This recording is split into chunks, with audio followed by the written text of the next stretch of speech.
Scarborough Civic Action Network. Welcome ReneeJagdeo to Ward 22 Votes, a nonpartisan community-driven endeavor organized by the Scarborough Civic Action Network in partnership with Agincourt Village Community Association, Agincourt Community Services Association, Senior Persons Living Connected, and the Toronto Youth Cabinet to enable voters to learn about the Ward 22 by-election candidates and to make an informed vote. Renee, please start by telling us why you are running to be councillor for Ward 22. What have you done in the ward prior to this election? How long have you lived in the ward? And how would you support Ward 22 residents, including youth and seniors? Awesome. So, hi, my name is ReneeJagdeo, and I am a 19-year-old candidate that is running for city councillor in Ward 22. So I don't live in the ward, which has unfortunately limited my direct involvement in the community. However, I do deeply care about the issues that Ward 22 is working to deal with, as well as I am very passionate about the goals that I believe we can accomplish. I believe that my lived experience as a student, as a commuter, as a worker, and sometimes even as a tourist in the city, I think especially as a youth, provides me with a unique perspective that I would love to represent Ward 22 with as well in City Council. And so from that perspective, I do have some outlined concerns with regards to green spaces, recreational spaces, economic development, housing, and much more. And these are things that I want to accomplish with regards to Ward 22. And so those are ways that I intend to support the youth as well as the other populations within Ward 22. Great, thank you. Hi, I'm Rhoda Potter with Agincourt Village Community Association.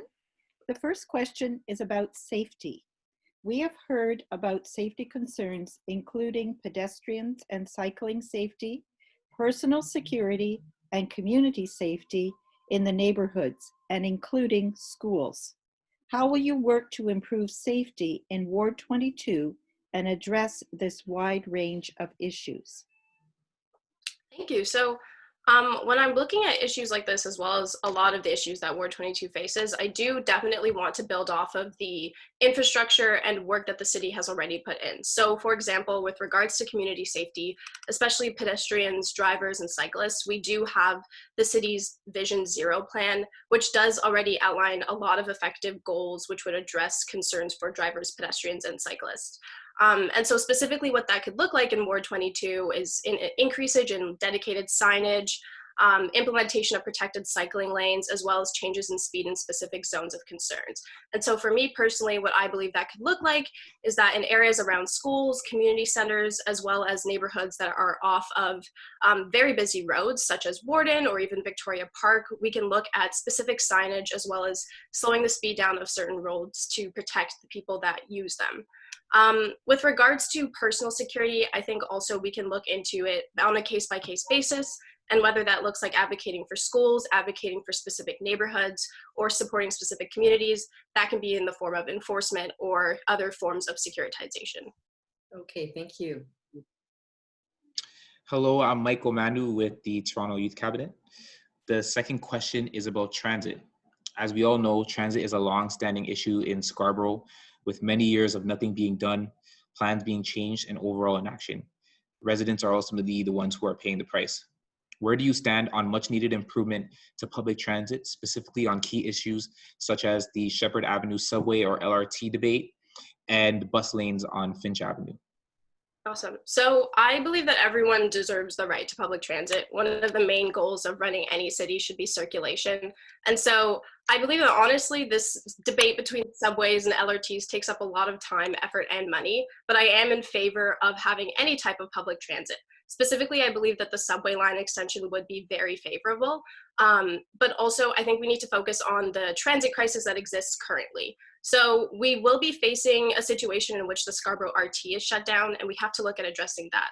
So specifically, I think ways that we can supplement that is with high-speed bus lanes, as well as express bus routes in places that don't currently exist. And so that can be looked at, say, Warden, Birchmount, Victoria Park. But also, I want to tackle this affordability crisis. For example, when I started high school in 2015, the cost of a monthly Metro Pass was around $140, and now it's $156, plus a $6 card fee if you were to get a Presto card. And so I want to look at affordability, but especially for our essential workers, as that's something that matters to me. And I believe that in this time, especially a pandemic, we need to reward the people as well as supplement the people that do help run our city. Thank you. Hi, I'm Laura Harper with Agincourt Community Services Association. The third and final question is about community improvements. Ward 22 is lacking in a lot of important community infrastructure, has no designated neighborhood improvement areas, and many community members are being impacted by COVID-19. We need more community spaces, social programs, playgrounds, affordable housing with particular attention to seniors, and employment opportunities. We have a very diverse population and many people are voiceless. We also have a lot of development happening in the ward. How will you work to address this range of issues and needs? Awesome. So I'll break that down into a couple different sections. And I'm also thinking of just shooting ideas with regards to what we can do here. So with regards to community spaces and services, like I mentioned before, I am really interested in improving as well as increasing the green, open, and community spaces within Ward 22. And so that could look like parks, community gardens, and increase in playgrounds, as well as we are all aware of the Bridletown Community Hub, which is something that needs to be expanded as well as completed. And I think that those will help to supplement all of the different services and programs that we could wish to implement within the community, as that'll just serve as kind of an institution where that can live and breathe. With regards to housing as well, obviously accessibility and affordability are really important with regards to accessing it.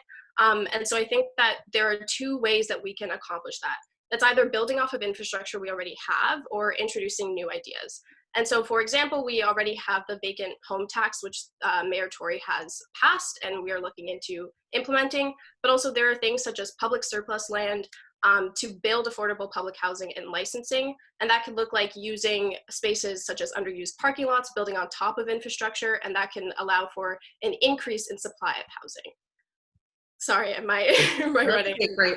That's good. Thank you. Thank you. Thank you, ReneeJagdeo, for taking part in Ward 22 votes. Thank you for having me.